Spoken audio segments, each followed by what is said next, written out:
The Rwandan Genocide. About 800,000 people were killed in what, a matter of a couple of months, maybe fewer than that. The Clinton administration went out of its way to try to avoid calling the Rwandan genocide a genocide.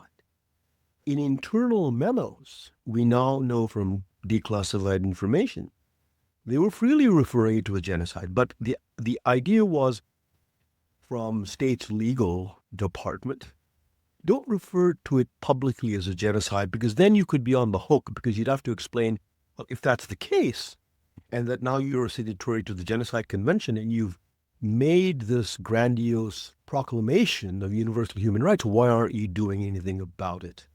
And in Bill Clinton's memoirs, he says one of his greatest regrets was his inability to act on it. And what he says was it would have been a very difficult sell, both to Congress and the American public. And Albright says the same thing.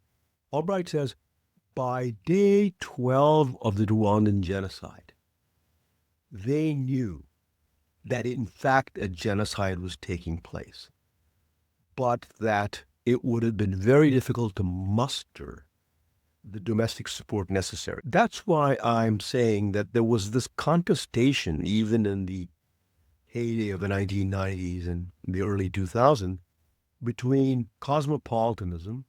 So you are suffering and you're living in country X and I'm in country Y and I have the wherewithal to help you. It shouldn't matter that you're in country X. What matters is that you should be a human being. In the abstract, that was a wonderful idea, right?